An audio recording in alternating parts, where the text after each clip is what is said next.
Jorge Buxadé de Vox. Minuto. Le toca el turno a Jorge Buxadé de Vox. En primer lugar, gracias a Televisión Española por invitar a Vox, por desinvitar a Vox y por volver a invitar a Vox como consecuencia de las resoluciones de la Junta Electoral Central. Quería empezar esta primera intervención manifestando mi apoyo, mi cariño a la misionera española Inés, que ha fallecido asesinada ayer en República Centroafricana, al misionero salesiano español que murió el domingo degollado por las milicias yihadistas también en África. Y enfrentar esa imagen de estos auténticos héroes que se van a África para levantar y ayudar al desarrollo con la imagen de las ONGs y aquellas asociaciones subvencionadas que se dedican a colaborar con el tráfico de seres humanos, recogiendo a los pobres que se encuentran en Libia y contribuyendo al incumplimiento de nuestra normativa.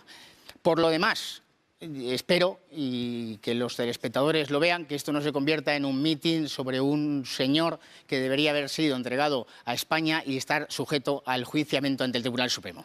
Sino porque no sé si sabe que los discursos xenófobos y los ataques a las ONGs pueden ser objeto de procedimientos de infracción en la Unión Europea. De hecho, el Consejo el Consejo Europeo ha llamado la atención a Hungría recientemente, precisamente por discursos xenófobos, por ataques a ONGs y por falta de compromiso con la violencia de género. Pero es que usted, y no solamente su afirmación ya tiene la respuesta. ¿Quién dice que lo que yo he dicho sea xenófobo?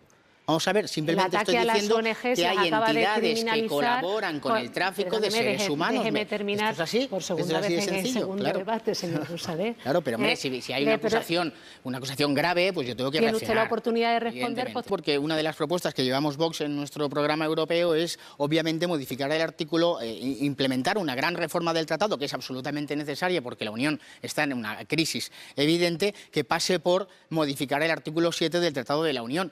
¿Qué es eso de que el gobierno de Bruselas pueda sancionar a los estados por la toma de decisiones a través de sus parlamentos legítimos?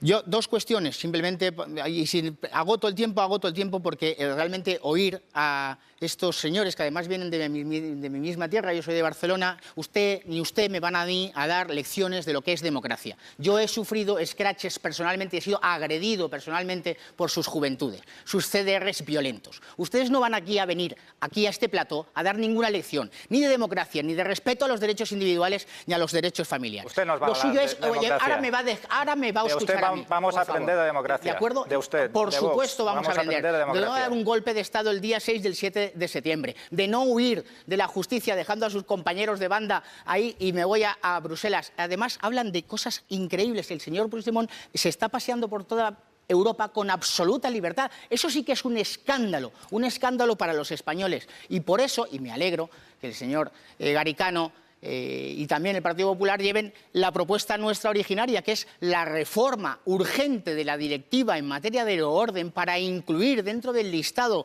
de los procesos en los que no haya doble incriminación los delitos de rebelión, los delitos de sedición y aprovechar otros también, como el del enaltecimiento del terrorismo.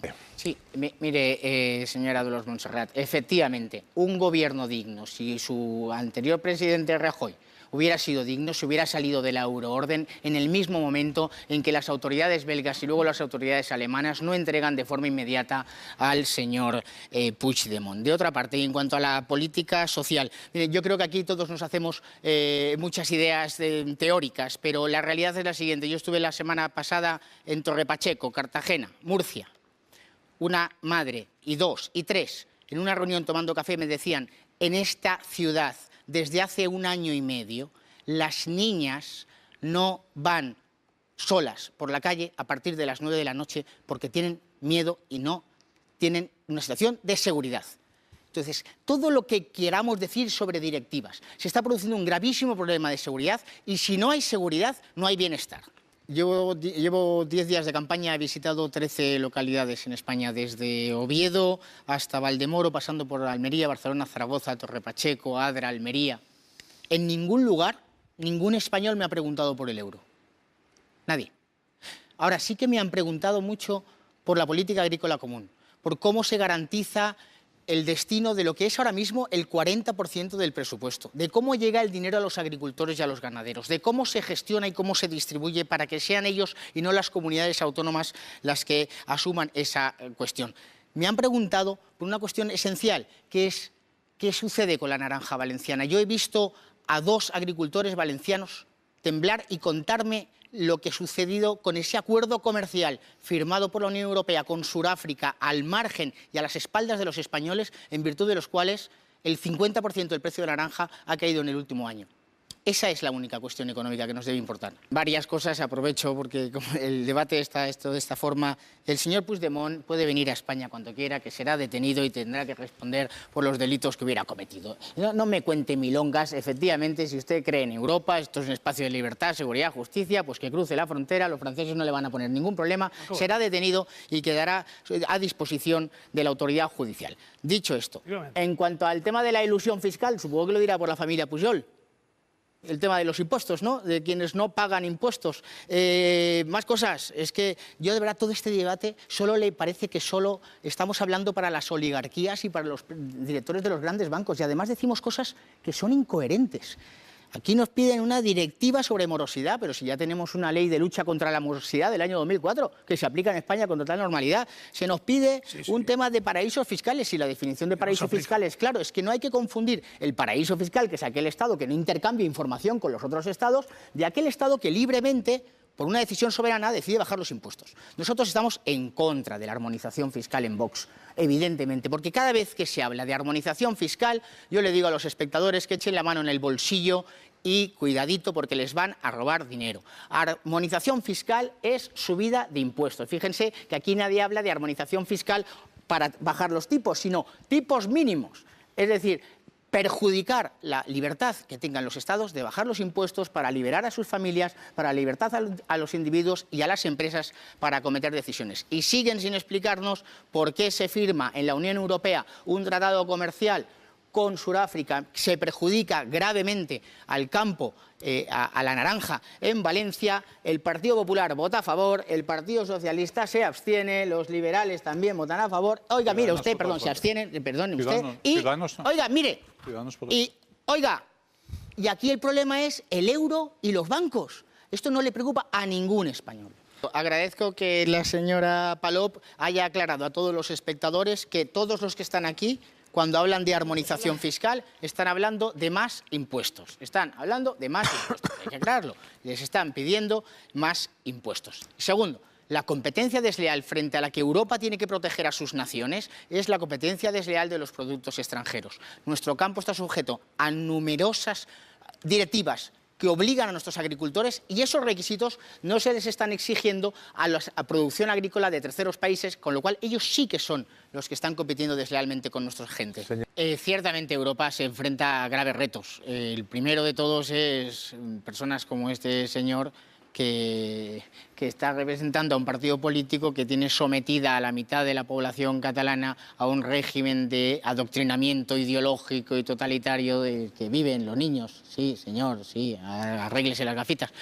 Y tiene muchos otros retos, y otros retos son, sin duda, el cómo vamos a organizar el futuro de la Unión. Tenemos 2 modelos. Tenemos el modelo de gobierno en Bruselas y Estados miembros cada vez más pequeños, o tenemos el modelo que nosotros vamos a defender, que es el de respeto a las decisiones soberanas de los Estados miembros. Europa es una unión de naciones que cooperan voluntariamente, y eso se ha de respetar y se debe ver en el respeto a los acuerdos comerciales, que respeten nuestra agricultura, que se respete la industria, que las políticas de empleo sean nacionales, que se respete la posibilidad de los estados de bajar impuestos. Muchas decisiones están en juego.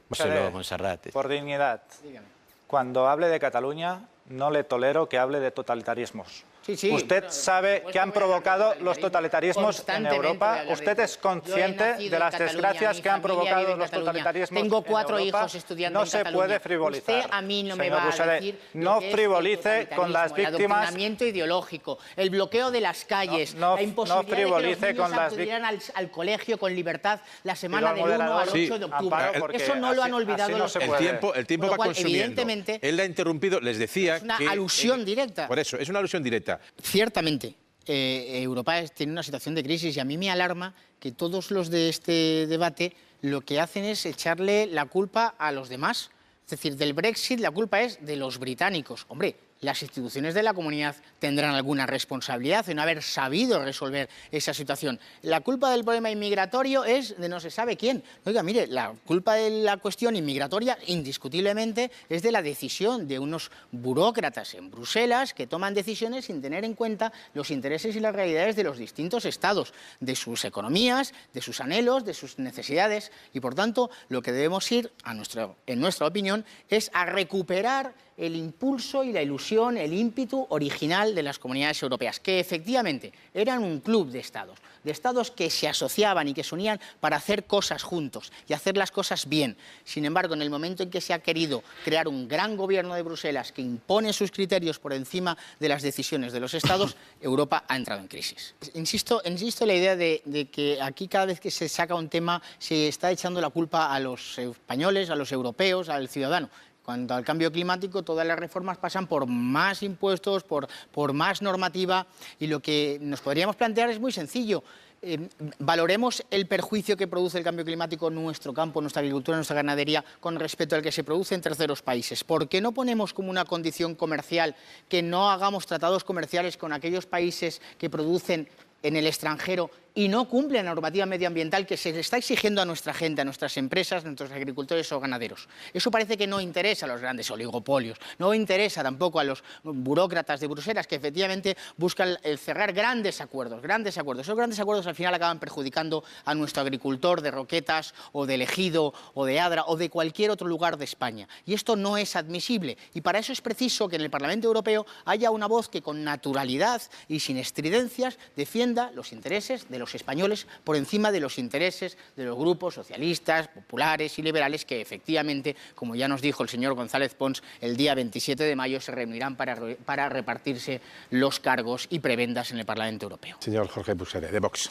Durante esta campaña hemos visto que solo hay dos posibles Europas. La Europa del dedo acusador, el que dice que la crisis inmigratoria la tienen los estados fronterizos, que la crisis del Brexit la tienen los británicos, que la crisis y la culpa del cambio climático es de los agricultores y ganaderos que se ven obligados a cumplir directivas como la que regula el tamaño de las jaulas de las gallinas ponedoras, o que la culpa de la crisis monetaria es de aquellos que se compraron una casa con una hipoteca. Frente a esa Europa del dedo acusador hay otra Europa posible, una Europa que respete las fronteras de los estados, una Europa que respete la justicia de los Estados miembros, una Europa que se sienta orgullosa de sus raíces cristianas, una Europa que tenda a proteger la producción nacional y europea frente a la producción y la competencia desleal de los productos extranjeros. Esa Europa es la que queremos, la Europa de las naciones soberanas que cooperan voluntariamente.